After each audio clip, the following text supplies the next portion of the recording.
And so it's something that people want. People want this truth. They want this people to be honest about where they're coming from. Well, and the media perpetuates these racial tensions because at the end of the day, there are more unarmed white people killed by cops. It's not a race thing. It's an abuse of power thing. We have cops who have too much power. They're not trained well enough. And they're shooting a lot of unarmed people, and it has nothing to do with race. And there's hardly ever a medical reason to have an abortion in the third trimester. So I think the big thing for me was being lied to. I had so much disinformation thrown at me about all these different cases like Black Lives Matter and different cases. And then once I saw the facts and I saw what was really going on, I was appalled that I had believed all this because Myers-Briggs, I'm ESTJ, so I have like no emotion usually in my decision making. I'm a very logical person. So seeing all this, I was like, holy shit, I've been lied to this whole time, because we live in this era of almost post-truth. We're really not true, and you have to figure it out on your own, because we're, like you said, you look at CNN and Fox and it's two totally different things. So that's really what turned me off, was this being lied to from the Democratic Party, being lied to in this outrage culture, getting outraged over things that I shouldn't have been outraged over. But they do it so well. They play on these emotions. And I think that's when I'm debating with liberals, especially at my school, I try to steer the conversation away from this emotional moralist argument and say, let's talk about facts, especially in regards to socialism. Let's talk about where socialism has actually been tried and what the consequences of that have been. Let's not talk about moral arguments or how you feel, or there's people who are in so much debt or this or that. Let's talk about facts. Let's talk about how we got there and how we're going to get out of it realistically. Mm-hmm. Yeah, I think I've gotten more upset about things that attack the values of the Constitution, like free speech, that kind of thing, or things just being blatantly ignored and there being a double standard, like with Ilhan Omar, how she described 9/11, a horrific attack on American soil and American people. She described it as, quote unquote, some people did something.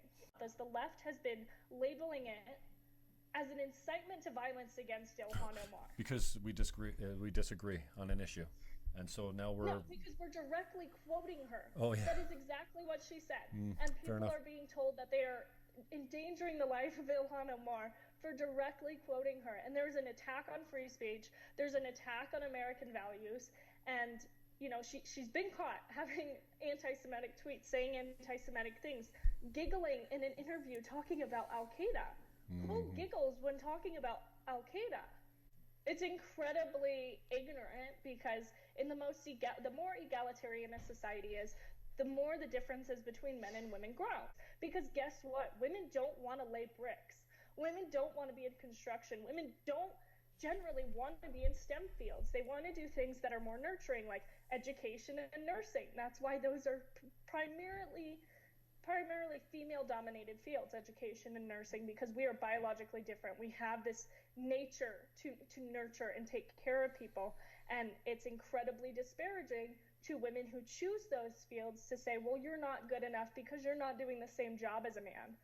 So I always think it's funny because people will call me things like racist, bigot, Nazi, and I'm like, I'm Jewish. Sorry. Okay, a Jewish Nazi, that's a new one. There's so many people who will DM me from all parts of the country and the world who are like, thank you so much for standing up for these values. Thank you so much for being outspoken, because that takes a lot of courage, especially today. To even say something, it takes a lot of courage. People calling me a Nazi because I wore a Steven Crowder shirt on campus. No. I was asked to leave a diversity summit at my school because I was wearing a Steven Crowder shirt. So much for diversity of opinion or thought. Asian people have to score 400 points higher on the SAT than African Americans. Well, they didn't always, because there was too many Asians getting into places like Harvard. They're like, well, wait a second. Score higher based on race. Well, the worst thing is it's so hypocritical because when you ask people why do you hate Trump, they'll say he's a racist and a misogynist. And it's like, okay, well, do you remember Bill Clinton locked up more African Americans than anyone in the history of the United States? JFK watched interns give his colleagues blowjobs. Like, they are all kind of fucked up.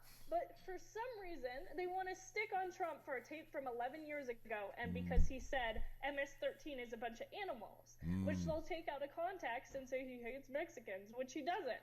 Obama's the one who had kids in cages at the border, for God's sake.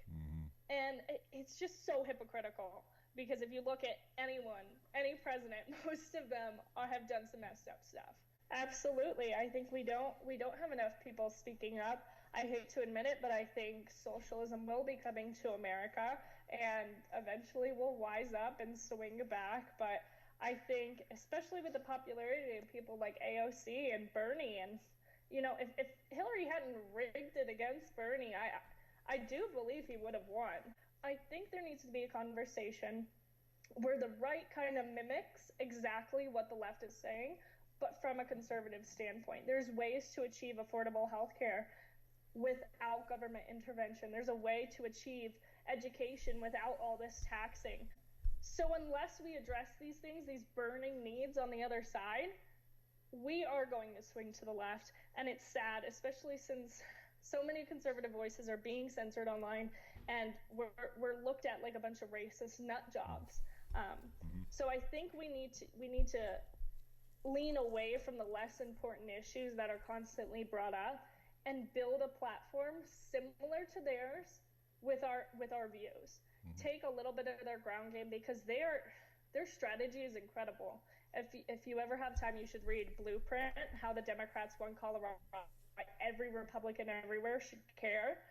Their ground game is incredible, and they will play this game for years and years and years and years until they're winning states left and right. And slowly we see states like my state in Colorado, where we're almost entirely blue now. And it's really incredible to see their ground game and how they're picking these people up. So I think unless conservatives pick up on that game, we're kind of fucked. So I guess they're left-wing issues that I care about, but right-wing solutions. Same with healthcare. There's a way to achieve that without all this taxing and government intervention.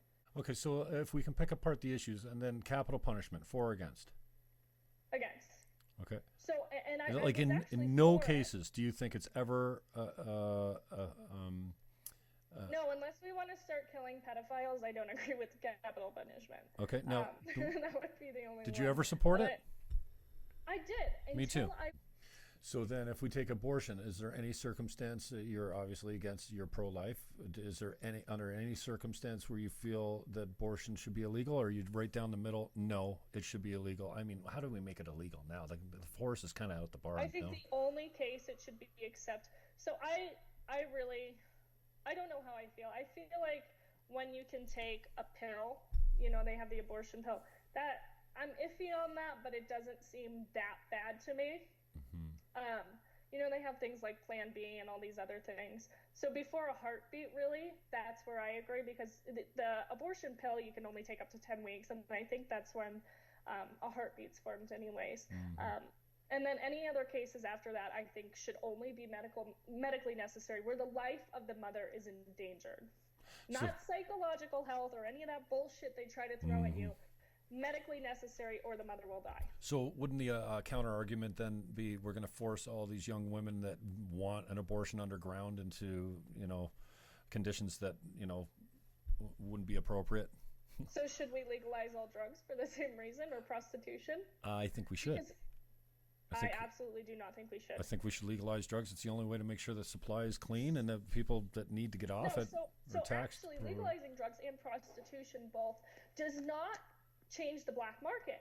In fact, if you look at places like Amsterdam, the black market rises. Abuse among women, especially with legalized prostitution, rises. And you're turning pimps into entrepreneurs. You're turning abusers of women into entrepreneurs.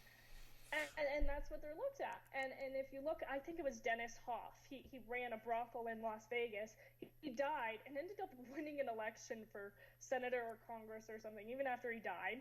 in Las Vegas, but you listen to the stories of these girls that worked for him, and it's no different than when it's illegal. Except they're looked at as entrepreneurs and people who should be sitting politicians. And I find that wrong. If you look at the statistics, usually when they first legalize drugs, it looks great. But then you look at it a few years down the road and everything goes south again. The black market rises. In fact, sometimes it's even stronger than it was before legalization. And I don't think it's good. Statistically, it hasn't. Right now you see in places like Portugal, it looks good right now, but I can guarantee you they'll go to the place Amsterdam is in a few years. So I'm playing devil's advocate, continuing down that line here. Don't you think it's kind of selective judgment as far as I mean, there's pros and cons for everything, right? So I can give you pros for the legalization, the clean supply, the taxation of its huge revenue stream. You can use some of that money to get people into treatment. If they come in and say, hey, I got a problem with this drug, maybe you can take care of them first class because they're coming to you first.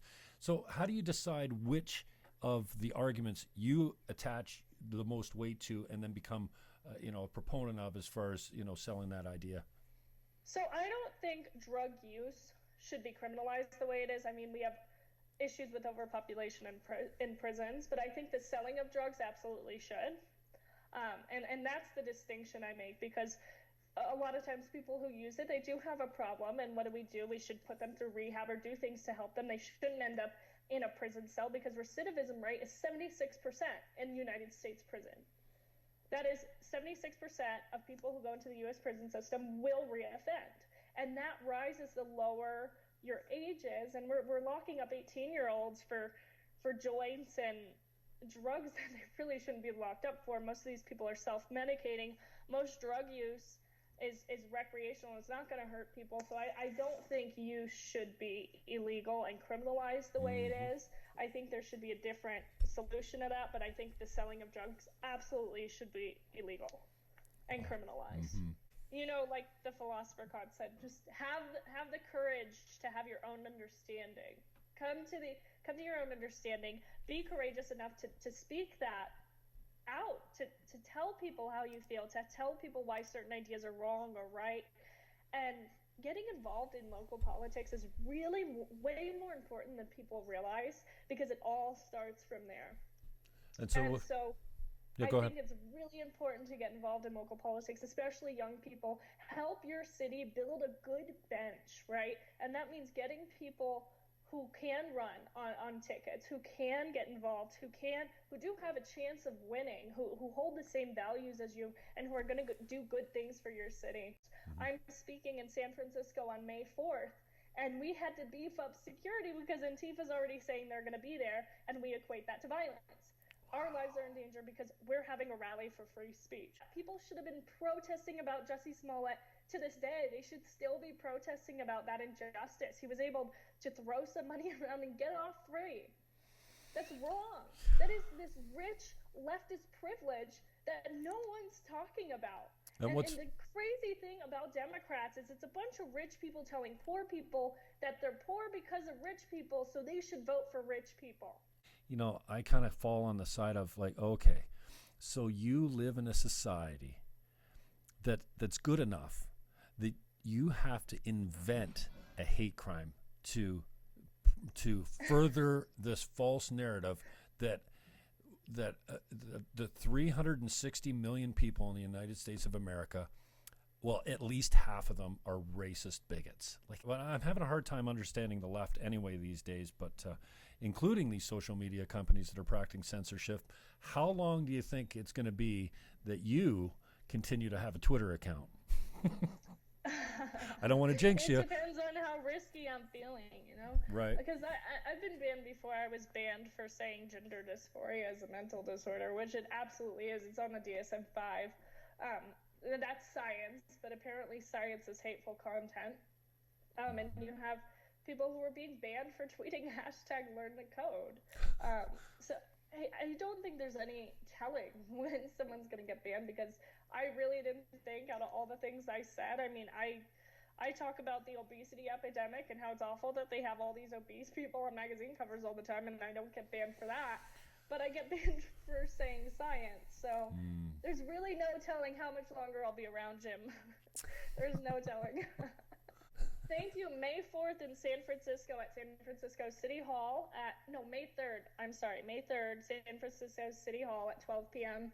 If anyone's in the area, come out, have some fun. Rally, yell at Antifa. rally for free speech, is it? Yes, to defend free speech. Thank you so much, Jim. Oh, you're welcome. I appreciate the time. Thanks a lot. We'll talk soon. Thanks, Ashley. Bye-bye. All right, bye. Ashley StClair, if you need her.